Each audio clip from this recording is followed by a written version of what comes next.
Bueno, entonces, como estuvimos hablando la última vez que hablamos, eh, profundizamos un poco acerca como de cómo leer la Biblia o qué es la Biblia. Fue una mirada como más general. Hoy queremos adentrarnos un poco ya en los evangelios. Les decía que es importante iniciar leyendo las Sagradas Escrituras desde los evangelios, ¿cierto? ¿Por qué evangelio sugiero yo que iniciemos leyendo la Biblia? Como se los comentaba anteriormente, por el evangelio de Lucas. Muchos les dirán por Marcos y tiene mucho sentido, es el evangelio más corto, digamos, es como el más sencillo, pero yo prefiero Lucas debido pues a la parte del mundo en la que nosotros vivimos, que es Occidente, donde la mujer tiene más lugar en la sociedad, donde hay un lenguaje un poco más para nuestra realidad de Occidente. Entonces, como que es más fácil poderlo incluir o estudiar. Hablar de Lucas es hablar de un hombre apasionado por Jesús, un hombre que tenía una identidad muy especial, un hombre estudiado, y con esto quiero iniciar. Hablar de Lucas es hablar de un ser humano común y corriente. Uno de los grandes problemas de nuestro caminar en la fe es creer que los que llamamos santos eran personas diferentes a mí. Cuando hablamos de Lucas, hablamos de cualquier otro ser humano, de los que están viendo este programa, de los que han tenido el deseo de pronto de seguir a Jesús y se han quedado en el camino, de los que lo están siguiendo firmemente. Es hablar de cualquier ser humano. Y por eso es que es tan interesante el tema de los evangelios, porque cada evangelista tiene su propia identidad, pero no deja de ser un ser humano. Hablar de Lucas es hablar de un hombre que en algún momento escuchó de un tal Jesús, como posiblemente algunos de ustedes lo podrán estar escuchando, o vos y yo, Airam, que estamos acá, escuchar de ese Jesús, y que le llamó la atención conocerlo, entenderlo, practicar de pronto lo que se decía de ese tal Jesús.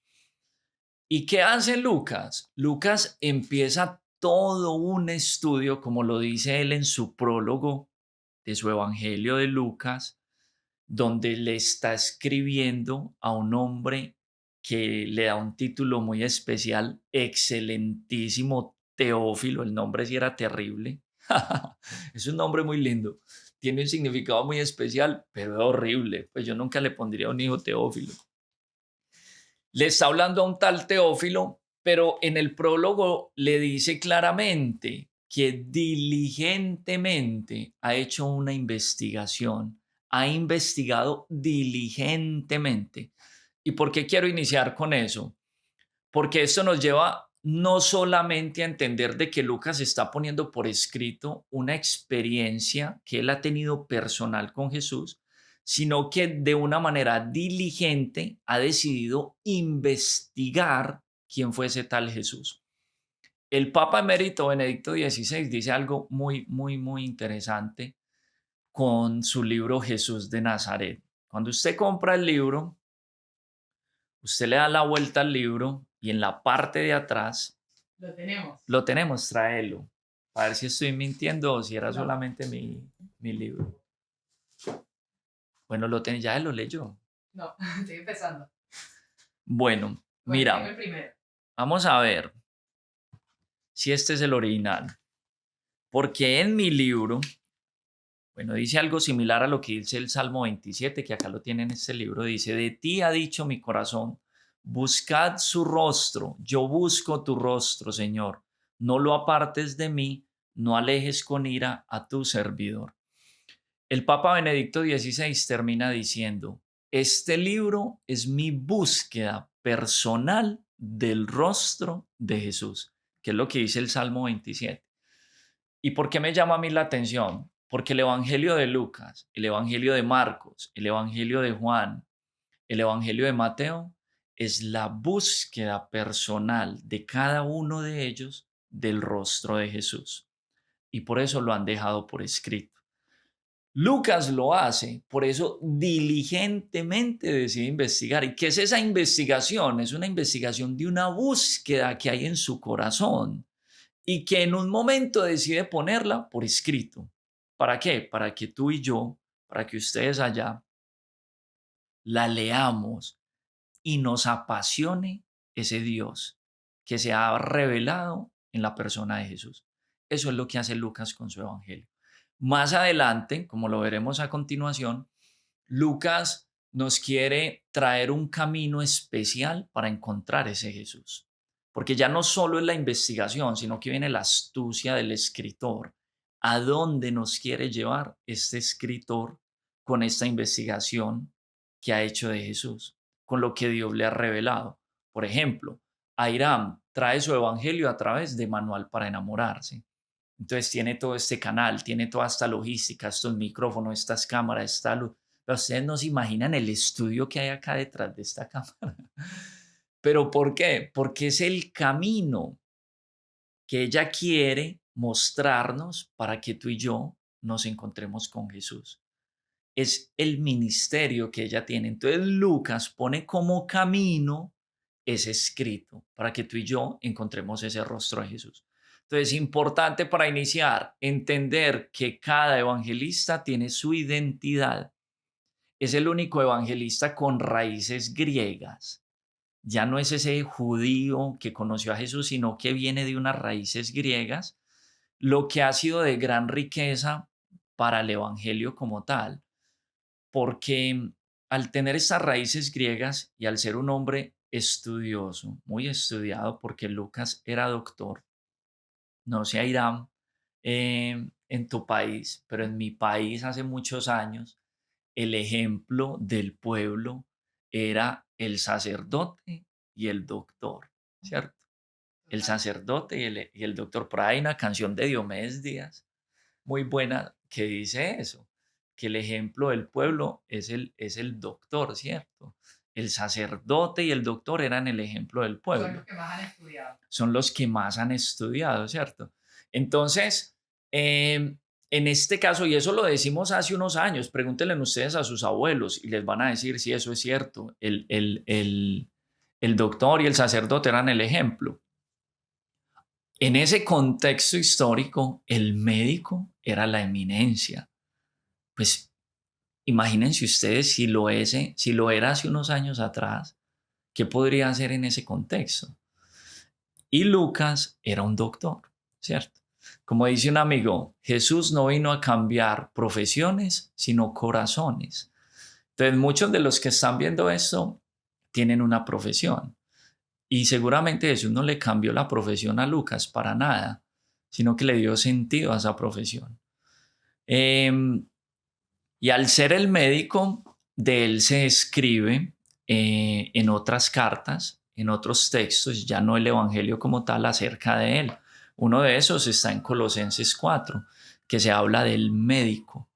En las primeras comunidades cristianas se decía que Lucas era el médico amado. Es muy interesante ver eso porque eso nos lleva a entender que detrás de ese evangelio, quien lo escribe, hay un ser humano común y corriente. Un ser humano con sus luchas, un ser humano con sus afanes, un ser humano con su deseo de Dios, con tantas cosas que podemos andar cada uno de nosotros. Entonces, importantísimo saber que detrás de ese evangelio hay una identidad, pero también hay una teología. Lucas tiene su propia teología. Y aquí yo quiero resaltar algo. ¿Cuál es el objetivo del Evangelio de Lucas? ¿Cuál es el objetivo del Evangelio? Yo no lo voy a preguntar a Ira, pero sería bueno que después nos cuente cuál fue su objetivo para escribir ese libro. ¿Cuál fue el objetivo? Cada uno de nosotros debe tener un objetivo en ciertas partes, pues, de nuestro caminar en la vida. El objetivo de Lucas era el camino de Jesús. ¿Cuál es el camino de Jesús? ¿Cierto? Y es interesante porque es una pregunta que se está generando en ciertas comunidades cristianas y a la que Lucas le está dando respuesta. ¿Cuál es el camino de Jesús?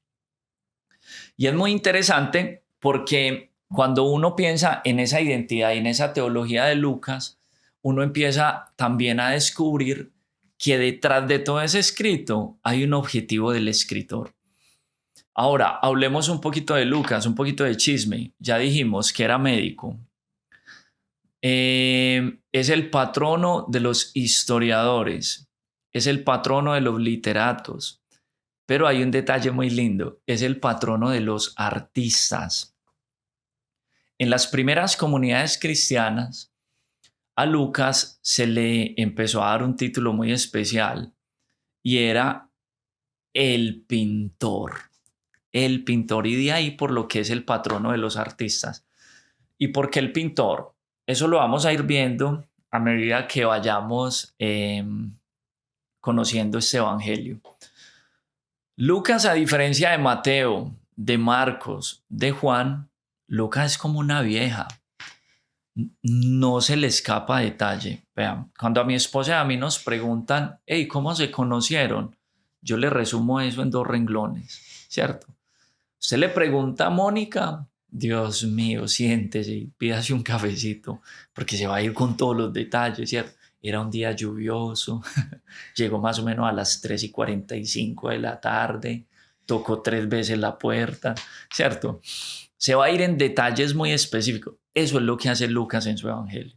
Uno va a Mateo o a Marcos. Jesús entró en la sinagoga, le pasaron el libro de Isaías, lo leyó y luego dijo esto, punto. Importante, importantísimo. Lucas, que era como una vieja, llegó el día sábado, como era de costumbre, Jesús fue a la sinagoga. Cuando entró, todas las miradas estaban fijas en él. El ayudante le entregó el libro del profeta Isaías. Jesús lo desenrolló, lo leyó y la gente estaba atenta a lo que se dan cuenta. Mucho detallito, eso es lo que hace Lucas. Por eso tiene una identidad especial y por eso le dicen el pintor. Porque un pintor cuando está haciendo su obra no se le escapa ningún detalle, ¿cierto? Entonces, por eso es que yo sugiero tanto iniciar por Lucas, porque nos mete más en el detalle de ese Jesús del día a día, de ese Jesús de a pie, ¿cierto? En ese detalle de cómo nació, cómo es que nació, dónde nació, qué pasó en ese entorno. Nos va metiendo un poquito más en esos detalles.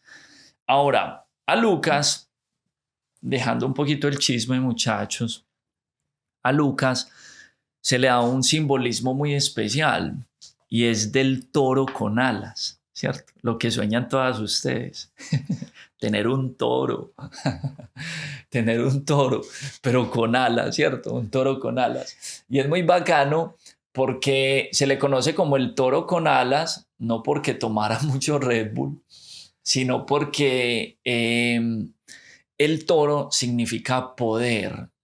Le dan este simbolismo de poder. Cuando uno ve un toro, uno ve poder, ¿cierto? Pero ¿por qué le ponen alas al toro? Porque no es un poder cualquiera, sino que es un poder que nos trasciende. No es un poder humano, sino que es un poder divino. No es el poder del hombre, sino que es el poder de Dios.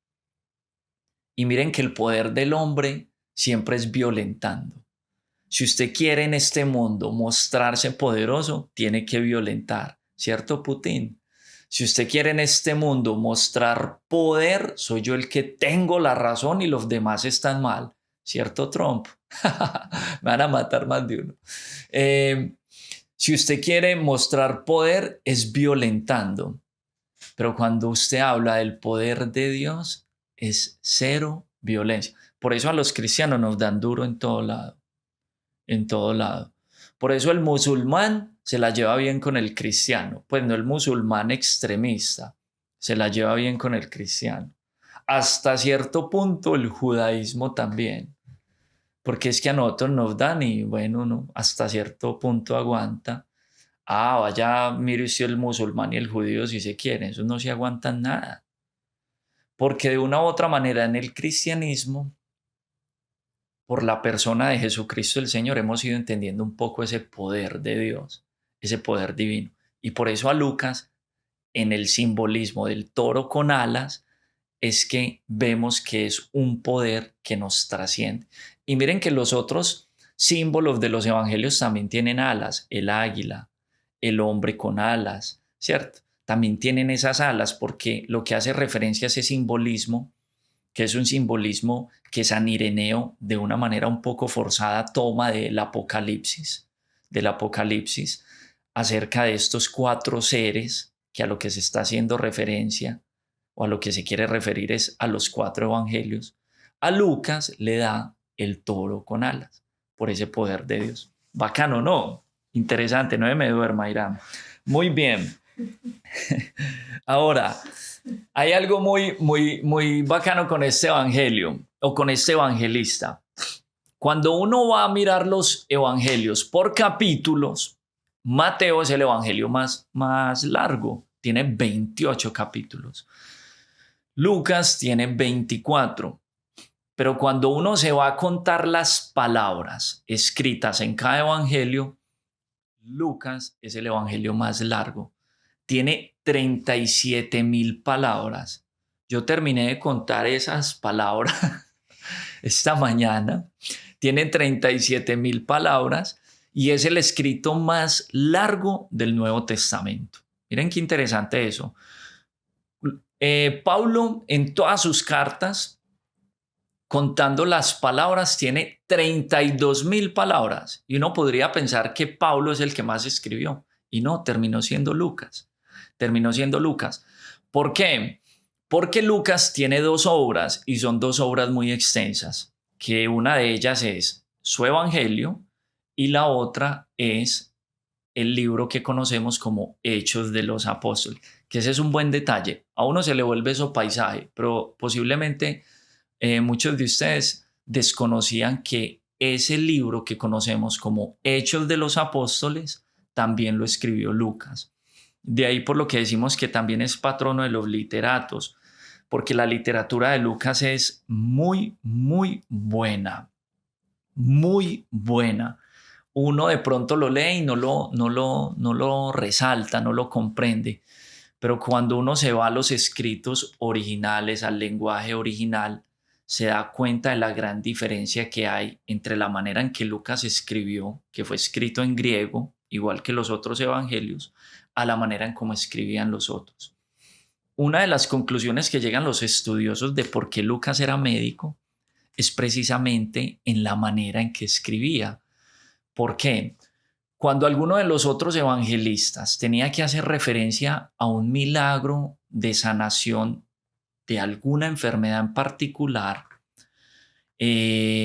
no utilizaban terminología médica, sino que uno, como vulgarmente uno dice, hey, tengo dolor de cabeza, ¿cierto?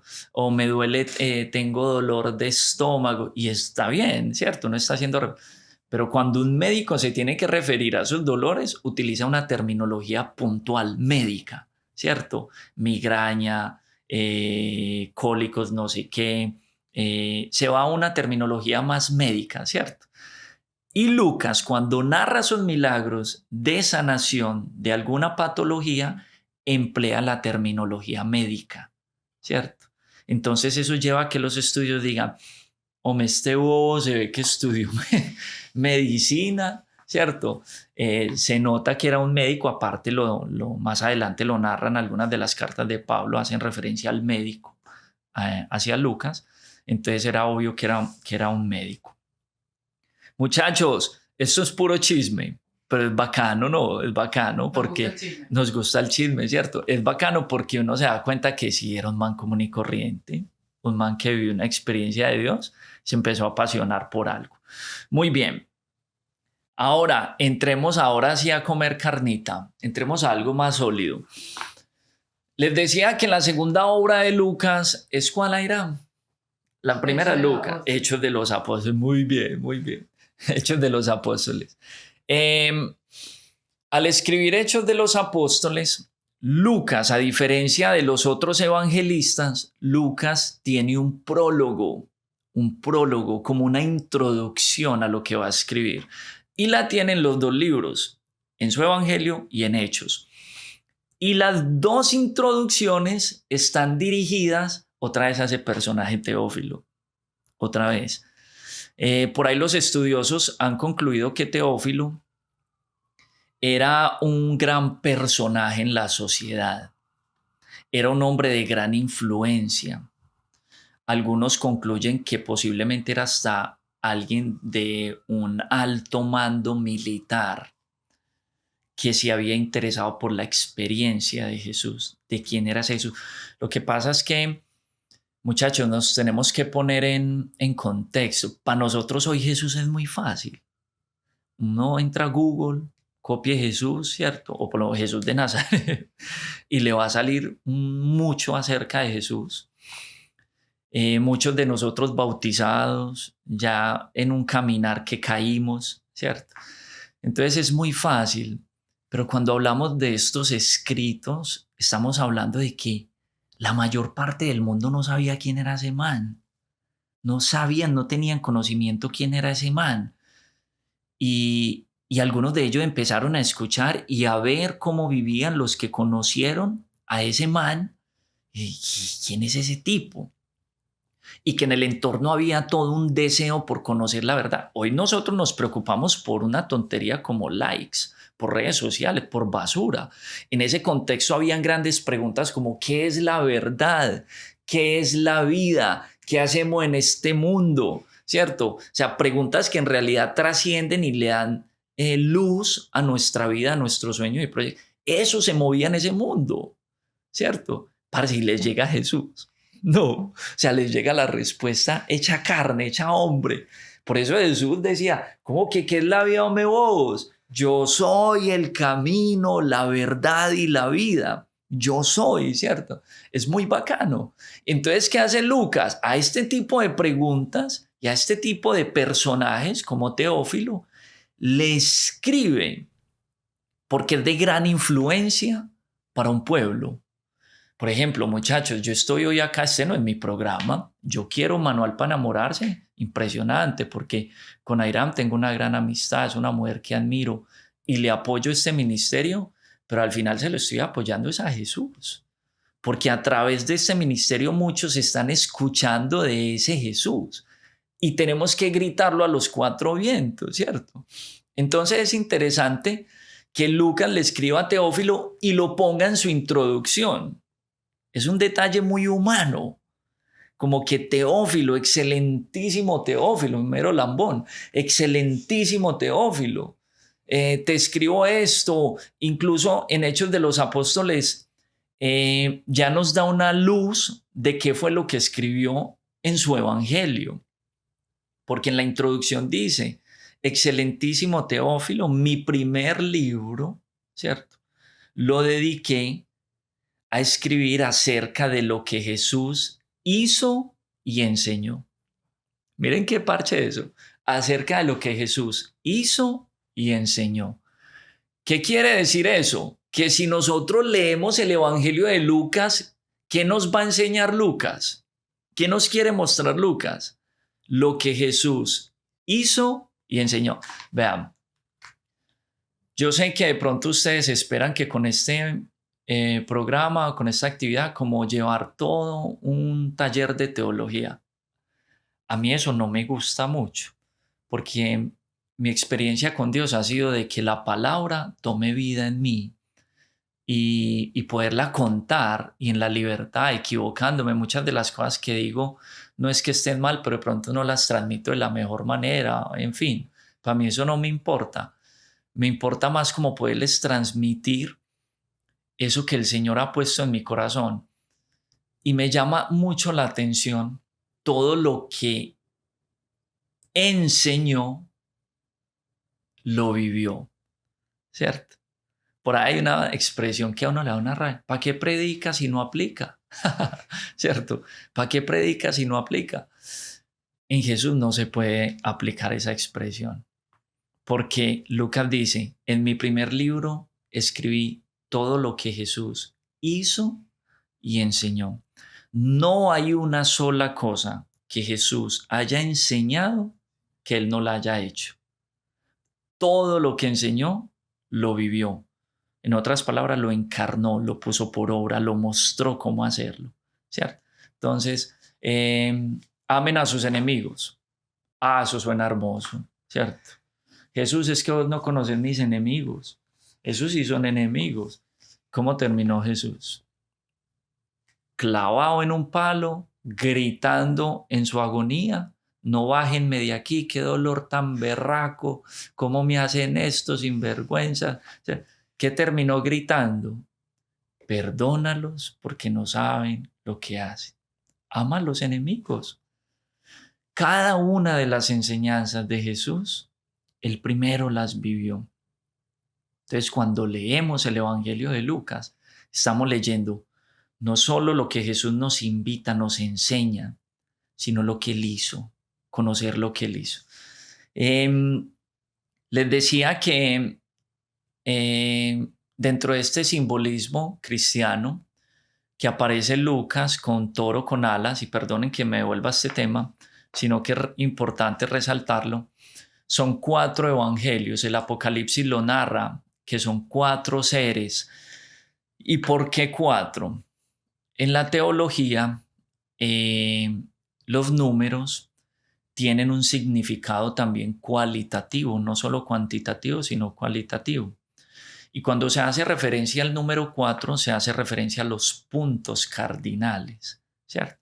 Entonces, por eso 4 evangelios, porque es la palabra de Dios, es Dios queriendo decirle a todos los rincones de la humanidad. ¿Y qué nos quiere decir Dios? ¿Qué hizo y qué enseñó Jesús? ¿Qué quiere hacer y qué nos quiere enseñar Jesús hoy? Ahora, dentro de esos objetivos y dentro de esa mirada del Evangelio de Lucas, les decía hace un momento que el objetivo principal de su Evangelio es conocer cuál es el camino de Jesús. El camino de Jesús. ¿Y por qué? Porque quiere Lucas empeñarse en que nosotros conozcamos el camino de Jesús. Es sencillo. Los que nos llamamos cristianos, si nos llamamos cristianos, es porque queremos vivir una vida como Cristo. De hecho, la palabra cristianos viene de Cristo, los que siguen a Cristo, ¿cierto? Hay una expresión, digamos, la gente que tiene una devoción muy especial hacia María, entonces le dice, son muy marianos, ¿cierto? Porque siguen a María. En el cristianismo, a los que nos llamamos cristianos es porque seguimos a Cristo, que es una palabra griega que traduce en español ungido, en hebreo Mesías. Y si nosotros nos llamamos cristianos, es porque hemos decidido tener el estilo de vida de Cristo. El cristianismo es un estilo de vida que ya vivió Cristo y que Cristo nos acompaña a vivirlo. Eso es el cristianismo. Es un estilo de vida. Ahora está, es una propuesta, como cualquier otra propuesta. Tómela o déjela. Pero si yo me llamo cristiano, hey, es un compromiso, es una responsabilidad vivir al estilo que vive Cristo. Que por eso yo resalto al Papa Francisco. Si algo bueno ha hecho este Papa es sacudirnos de nuestras comodidades como iglesia. Y no, es que así no vivía Cristo. ¿Qué es eso? ¿Qué es eso? En muchas cosas que pues no voy a mencionar acá en el programa para que no empiecen a maltratar a Irán. Como yo no tengo redes sociales, entonces a mí no me maltratan, la cohen es contigo. Pero en muchas cosas, claramente a la iglesia como tal, el Papa la ha sacudido porque no tiene nada que ver con el estilo de vida de Cristo. Y entonces Lucas, ¿qué nos quiere iluminar con su evangelio? Cómo caminar como Jesús. el camino de Jesús. Y de ahí viene algo muy interesante en su evangelio. Solo Mateo y Lucas nos narran una subida de Jesús a Jerusalén. Como judíos, el judío debía ir mucho a Jerusalén. Mucho. ¿Por qué? Por las diferentes fiestas. ¿Usted por qué va tanto a Space? Pues porque hay rumba cada fin de semana. ¿Usted por qué va tanto a la playa? Porque es un parche, porque hay que ir. El judío, ¿por qué va tanto a Jerusalén? Porque hay fiestas religiosas que no se negocian. Tenemos que ir, ¿cierto? Jesús, como buen judío y criado por papás judíos, doña María y don José, tenía que subir a Jerusalén. Y eso nos lo narra Lucas clarito. El evangelio de Lucas inicia en el templo y termina en el templo. Inicia en el templo y termina en el templo. Y aún así, aunque el templo está en Jerusalén, Lucas solo nos narra una subida de Jesús en su ministerio público al templo. Y es claro que Jesús no subió una sola vez, subió varias veces. Juan nos mantiene mostrando a Jesús parchado en el templo.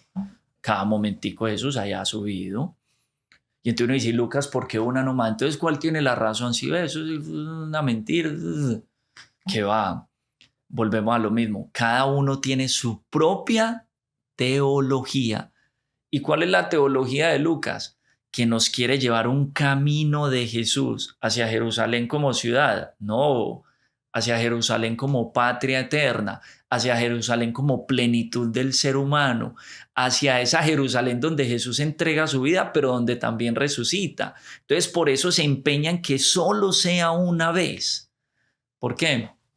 Porque es que al final nosotros tenemos una sola oportunidad de vida, de vida. ¿Usted es cristiano ya o nunca lo va a hacer? Mañana lo atropella un carro y adiós, perdió. O pregúntele a todos los que llevaban aplazando años y años ser cristianos, vivir como nos pide Jesús que vivamos el cristianismo. Y llegó una pandemia y ya no está. Entonces, ¿cuánto más iban a esperar? Entonces, ¿qué nos narra Lucas? Ese camino de Jesús. Y que, insisto, tómelo, déjelo. Yo lo tomé y vean, aquí llevamos un ratico grabando, pero llevamos horas hablando de este caminar antes de ponernos a grabar, porque es que esto es muy bacano. ¿Es fácil? No, estamos hablando de lo difícil que es precisamente. Es muy difícil, pero esto es muy bueno, porque cuando yo miro en mi entorno, en mi vida hoy, digo, es que vale la pena, es que vale la pena, vale la pena. Esto vale tanto, muchacho, perdón que me rasque tanto, esto vale tanto, pero vale tanto que hasta le costó la vida al Hijo de Dios. Al que es la vida, aparentemente creyeron matarla, Por eso, eh, cuando usted lee los evangelios en el lenguaje original, se habla poco de que Jesús murió. Se dice Jesús durmió, se durmió. Ese tema es precioso, se durmió, porque es que la vida, el creador que es la vida, ¿quién lo puede matar? Imposible. Entonces se dice Jesús durmió, es un término griego y en hebreo es más fuerte aún, porque de hecho en el hebreo no existe el término resucitó, no existe, sino despertó, despertar. Y de ahí por lo que cuando los evangelios se escriben en griego, se enfatiza en el término resucitó, pero porque es más del griego que del hebreo, y entonces algunos de los evangelistas continúan con la terminología despertó. ¿Por qué? Porque cuando uno está en la vida que es Jesús, a uno no lo mata nadie. así nos maten el cuerpo. Por eso decía Jesús, no le tengan miedo a los que matan el cuerpo. Téngale miedo al que mata el cuerpo y el alma. ¿Cierto? A ese sí téngale miedo, pero el cuerpo, y esos 3 huesitos, pues, ¿cierto?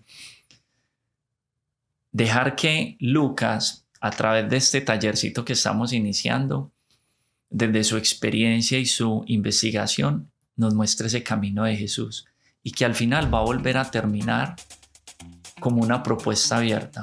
Tómela o déjela. Paremos ahí.